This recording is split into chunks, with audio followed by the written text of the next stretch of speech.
Bismillahirrahmanirrahim.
Tema bahasan kita di sini adalah baldatun thayyibatun wa rabbun ghafur, negeri yang baik dan Rabb yang maha pengampun. Tema ini sebenarnya ma'asyiral muslimin diambil dan disarikan dari sebuah ayat Al-Quranul Karim, yang mana Allah Subhanahu wa ta'ala memuji di dalam surat Saba sebuah kaum yang mereka beriman, bertakwa, beribadah, mentauhidkan Allah, yang kemudian Allah berikan keberkahan langit dan bumi, sampai-sampai Allah katakan baldatun thayyibatun wa rabbun ghafur. Allah Subhanahu wa ta'ala mengatakan di dalam surat Saba ayat yang ke-15, laqad kana lisaba'in fi maskanihim ayah jannatani an yamin wa shimal kulu min rizqi rabbikum washkuru lah baldatun thayyibatun wa rabbun ghafur.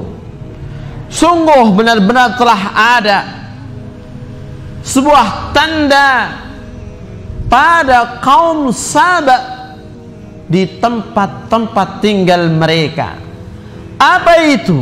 Jannatani, dua kebun yang besar, an yaminin wa shimal, dari arah kanan dan arah kiri. Kulu min rizqi rabbikum, makanlah oleh kalian dari rizki Tuhan kalian, washkurulah, dan bersyukurlah kalian kepada Allah, baldatun thayyibatun wa rabbun ghafur,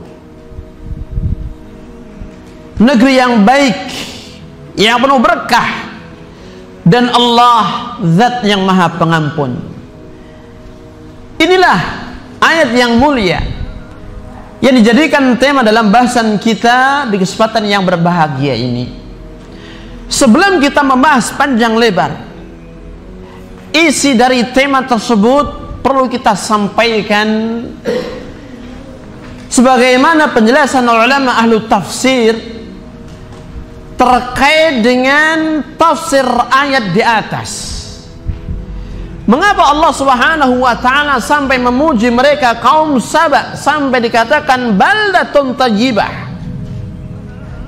Ini harus kita ketahui, sehingga nanti ada korelasi, ada hubungan antara materi kita dengan apa yang terjadi pada kaum Saba sebelum kita dahulu. Perlu Perlu kita ketahui ma'asyiral muslimin, yang dimaksudkan Saba itu adalah kaum yang terdiri dari berbagai macam kabilah yang ada, dan mereka bertempat tinggal di negeri Yaman. Qauman istautanul Yaman walahum qabailu syatta.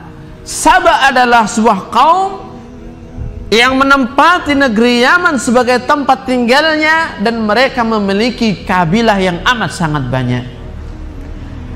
Asal muasal kaum Saba ini adalah seorang laki yang bernama Saba, yang kemudian dia memiliki putra yang berjumlah 10. 6 dari putranya mereka pindah ke negeri Yaman. Mereka menjadikan negeri Yaman sebagai tempat tinggalnya. 4 yang lainnya mereka pergi ke Syam untuk dijadikan sebagai tempat tinggal mereka. Dan ini bisa kita ketahui di kitab ulama kita, di kitab tafsir, baik tafsirnya Al-Imam Ibnu Jarir At-Tabari ataukah tafsirnya Al-Imam Al-Hafidh Ibnu Katsir rahimahumullahu ta'ala. 6 anak dari Saba ini, mereka adalah Madhij yang pertama, yang kedua adalah Kindah, yang ketiga adalah Al-Azdu, yang keempat itu adalah Al-Ash'ariyun, yang kelima adalah Anmar, dan yang keenam adalah Himyar. Ini adalah 6 anak Saba yang mereka menjadikan negeri Yaman sebagai tempat tinggal mereka. Adapun 4 yang lainnya yang tinggal di Syam adalah Lakhm dan Judham, Amilah dan Ghassan. Kemudian dari 4 anak ini mereka berkembang biak menjadi banyak, ya, menjadi kabilah-kabilah yang tidak terhitung jumlahnya. Lantas bagaimana keadaan mereka ketika Allah mengatakan baldatun thayyibatun wa rabbun ghafur? Perlu kita ketahui ma'asyiral muslimin, awal mula kaum Saba itu adalah orang-orang yang saleh, orang-orang yang patuh kepada Allah Subhanahu wa ta'ala.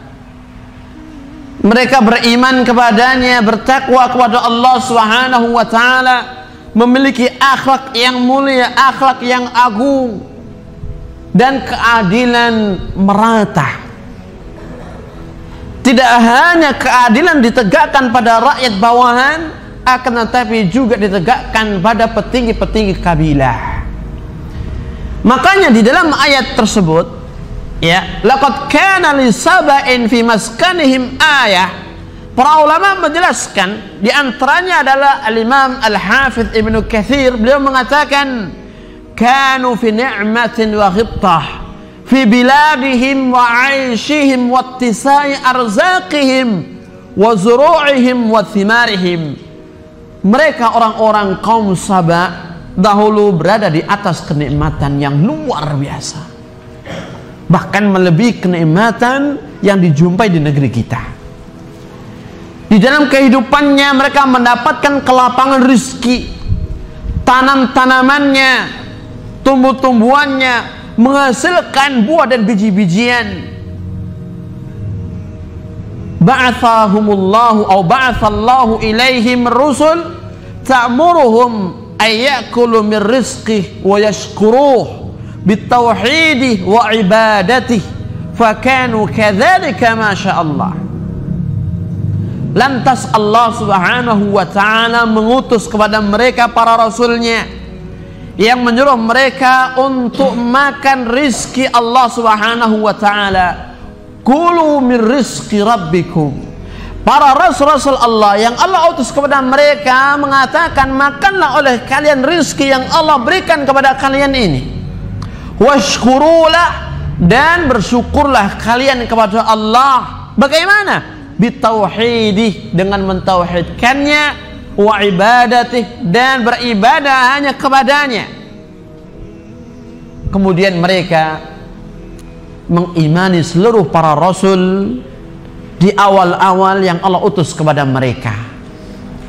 Tunduk dan patuh beriman kepada Allah Subhanahu wa taala. Fakanu kadzalik, kondisi mereka seperti ini, di atas kesalehan murni. Masya Allah, sebagaimana yang Allah kehendaki. Sampai nanti akan datang waktunya, yang mana Allah Subhanahu wa taala pada ayat yang berikutnya Allah menjelaskan bagaimana Allah menimpakan azab kepada mereka. Kemudian Al-Imam Ibnu Katsir mengatakan, "Tsumma a'radu 'amma umiru bih." Lantas mereka berpaling ketika terjadi generasi yang baru, perubahan generasi yang satu dengan generasi yang lainnya, muncul generasi belakangan, mereka berpaling dari agama Allah, berpaling dari keimanan, berpaling dari ketakwaan. Apa yang terjadi? Fa'uqibu bi'irsalis sail, maka Allah timpakan azab kepada mereka dengan dijadikannya bendungan Sailul Arim, itu bocor dan hancur serta merenggut seluruh kekayaan harta mereka. Wattafarruqu fil bilad aidya saba' syadra madhar. Lantas dengan azab ini Allah mencerai-beraikan kaum Saba, ya, tercerai-berai. Mereka sudah tidak lagi berkumpul menjadi satu sebagaimana sebelumnya, namun mereka terpencar kemana-mana. Demikian pula Al-Imam Ibnu Jarir At-Tabari, beliau juga menjelaskan di dalam kitab tafsirnya terkait dengan keadaan negeri kaum Saba sebelum datangnya azab Allah Subhanahu wa taala. Kanat jannatani baina jabalain.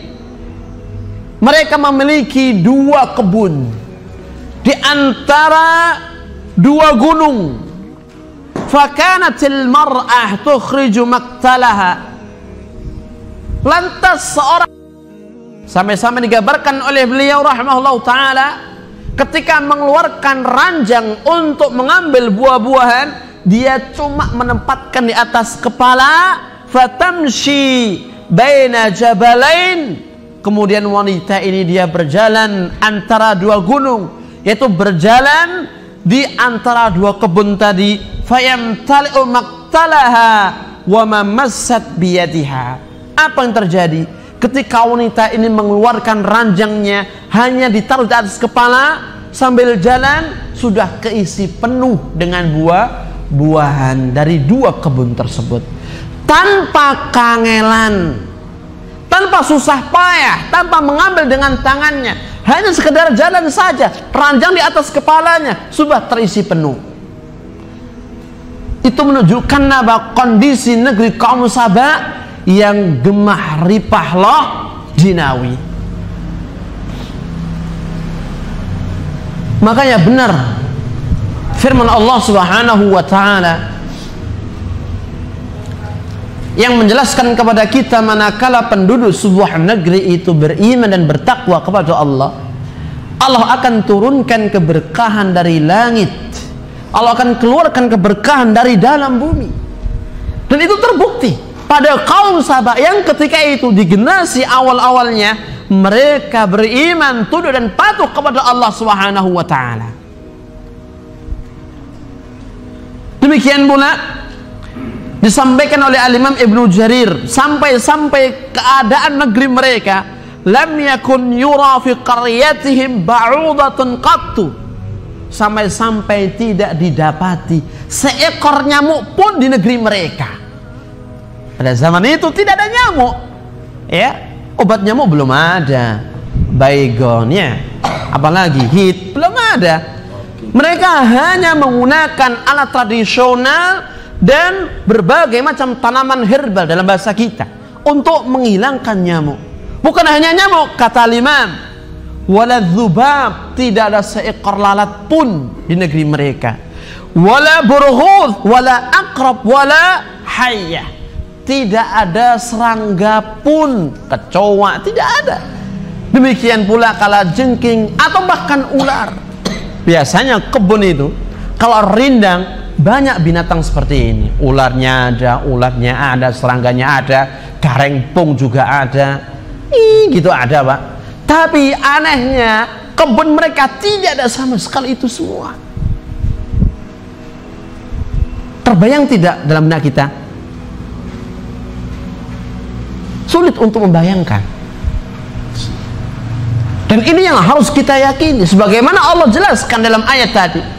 Kondisi mereka yang tiada duanya, negeri yang makmur, sejahtera, ya, yang seluruh tanahnya Allah perintahkan untuk mengeluarkan tanaman, tumbuh-tumbuhan sebagai rezeki untuk mereka. Bagaimana hal ini bisa terjadi, ma'asyiral muslimin? Bagaimana kondisi negeri Sabak ketika itu bisa gemah ripah Allah jinawi seperti ini? Karena mereka ketika itu masih di atas kesalehannya. Mereka menunaikan hak-hak, apakah yang terkait dengan hablum minan nas ataukah hablum minallah. Terkait dengan hak-haknya Allah Subhanahu wa taala, mereka hanya mentauhidkan Allah Jalla wa Ala. Mereka beribadah hanya kepada Allah sebelum datangnya orang-orang yang juga notabene generasi belakangan Sabak menyembah matahari. Hanya menyembah Allah Subhanahu wa taala, beribadah hanya kepadanya, berdoa meminta hanya kepada Allah. Dan mereka mengikuti setiap rasul yang Allah kirim kepada mereka. Diikuti, diamalkan tuntunannya. Dan mereka selalu menjadi hamba yang bersyukur kepada Allah Subhanahu wa taala. Ini hubungan mereka dengan Allah Subhanahu wa taala. Hablum minallah baik. Dan hablum minan nasnya, hubungan mereka dengan sesama manusia pun juga baik. Keadilan merata. Ya kan? Jujur. Demikian pula kedermawanan. Dan kita mengenal bahwasannya orang Arab punya karakter yang lebih di antara suku-suku yang lainnya, yaitu apa? Al-jud, kedermawanan mereka. Demikian pula mereka punya akhlak yang mulia. Bukan tipe orang pengkhianat, orang yang amanah, tidak ada kezaliman sama sekali. Hubungan dengan manusia baik. Ketika dua hal ini, hablum minallah dan hablum minannas ini baik, maka yang terjadi adalah Allah berkahi negeri tersebut. Kalau hablum minallah baik, hablum minannas jelek, sulit mendapat keberkahan sebagaimana yang didapat oleh negeri Sabak. Kalau hablum minannas baik, hablum minallah jelek pun juga tidak akan mungkin dapat berkah sebagaimana berkahnya negeri Sabak. Makanya dua hal ini yang menjadikan mengapa mereka hidup di atas kemakmuran pada zamannya. Kemudian Allah Subhanahu wa taala sampai mengatakan baldatun thayyibah, negeri yang baik. Bukan hanya negerinya saja yang memberikan berbagai macam rizki, tapi penduduknya pun juga baik. Kenapa? Karena hubungannya dengan Allah baik, hubungannya dengan manusia itu baik, menggabungkan antara dua kebaikan, dunia dan akhirat. Baldatun thayyibah wa rabbun ghafur, dan Allah Rabb Maha menciptakan, yang telah memberi rizki, yang mengatur urusan mereka, adalah zat yang Maha pengampun. Kata Imam Syaukani di dalam kitab tafsirnya Fathul Qadir, beliau mengatakan ay al-mun'im alaihim rabban ghafuran li dhunubihim, yaitu zat yang telah memberikan rezeki kepada mereka adalah zat yang Maha pengampun akan dosa-dosa mereka. Mengapa Allah menutup ayat tadi dengan firman-Nya wa rabbun ghafur setelah mengatakan baldatun thayyibah. Al-Imam Syaukani mengatakan innama jama'a lahum baina tibil baldah wal maghfirah lil isyarati illa anna rizqa qad yakunu fihi haram. Sesungguhnya Allah Subhanahu wa taala mengumpulkan kepada mereka baldatun thayyibah, negeri yang baik, wa rabbun ghafur, dan Allah yang Maha Pengampun. Dalam satu ayat ini mengisyaratkan bahwasannya terkadang akan ada rezeki yang diambil dengan cara yang haram.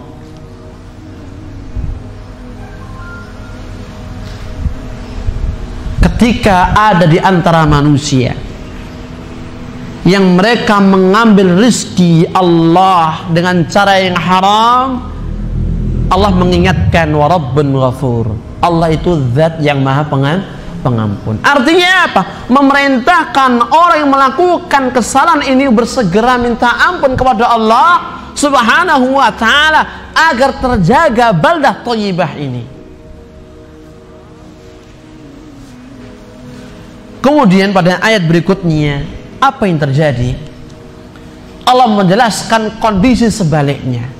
Yang awalnya negeri yang makmur, adil, tidak kekurangan sama sekali, hidup sendiri, ya tidak butuh bantuan negeri yang lain, tidak butuh utang ke sana ke sini. Allah katakan fa'aradu, lantas mereka berpaling. Fa'arsalna alaihim sailal arim, lantas kami pun mengirim atas mereka ya banjir bandang, ya jebolnya bendungan sailul arim. Wa baddalnahum bi jannataihim, lantas kami gantikan ya dua kebun mereka, jannataini zawatai aklin khamtin wa athlin wa syai'in min sidrin qalil.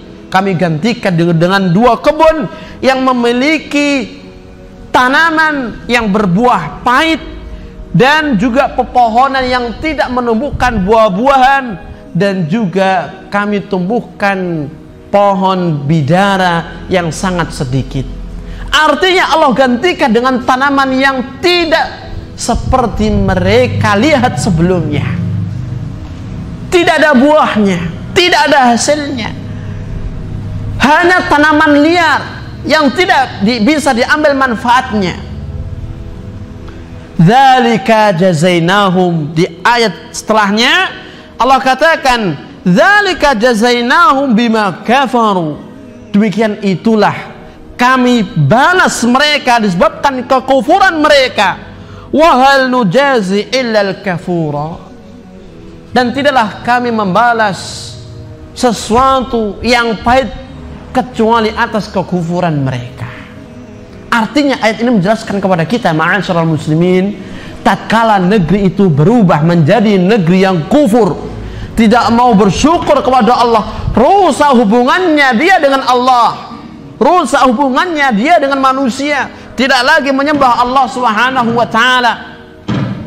Bahkan yang disembah adalah matahari. Ya. Tidak lagi beribadah kepada Allah, tidak lagi punya akhlak, tidak mau tunduk dan patuh kepada para rasul dan nabi Allah yang Allah utus kepada mereka. Demikian pula rusak tatanan masyarakatnya, kezaliman di mana-mana, pencurian, khianat, dusta dan bohong merajalela semuanya. Maka Allah kirimkan azabnya tadi yang menggantikan dari keadaan yang sangat indah dan baik menjadi jelek.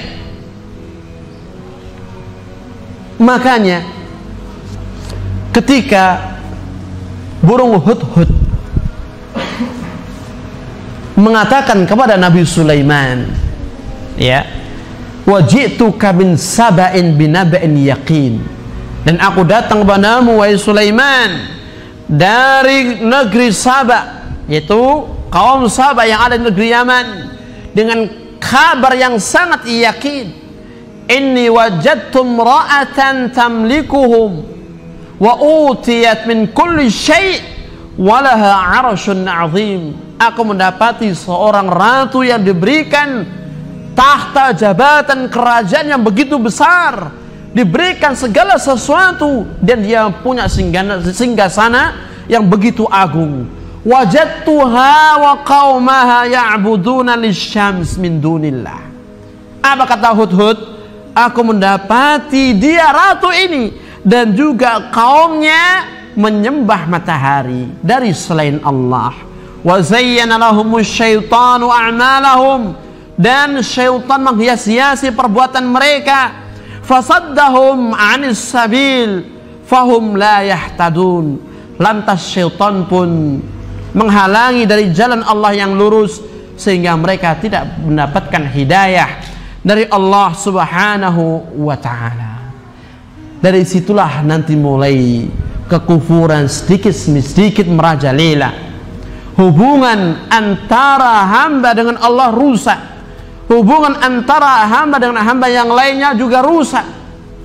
Makanya pantas Allah mengirimkan azabnya kepada negeri Sabak karena kekufuran mereka. Wa hal nujazi illa al-kafura, dan tidaklah kami membalas sesuatu yang buruk dengan azab tersebut kecuali karena adanya kekufuran yang ada pada mereka. Al-Imam Syaukani mengatakan di sini, "Tsumma dzakara Allah Subhanahu ma kana minhum ba'da hadhihi an-ni'mah allati an'ama biha 'alaihim." Kemudian Allah menyebutkan apa yang ada pada mereka, yakni kaum Sabak, dari nikmat tersebut yang telah Allah berikan kepadanya.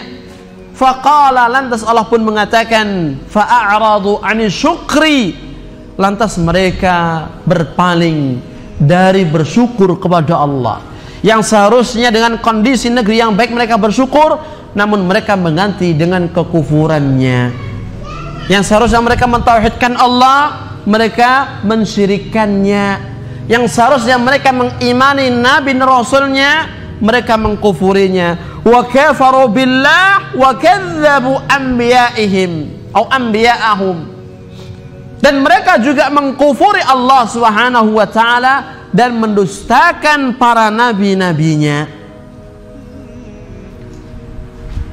Dan juga dinukilkan oleh Al-Imam Syaukani ucapan seorang ahli tafsir terkemuka, As-Suddi, yang mengatakan ba'athallahu ila ahli saba'in 13 nabiyan fakadzabuhum. Allah mengutus kepada kaum Saba 13 nabi, lantas mereka pun mendustakan ke-13 nabi tersebut.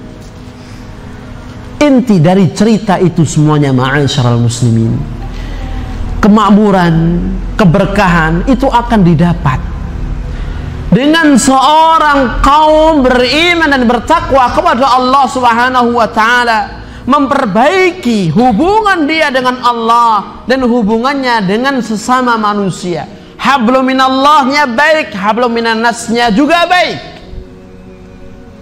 dan negeri itu akan hancur manakala hubungan mereka dengan Allah rusak. Demikian pula manakala hubungan sesama manusia di antara mereka pun juga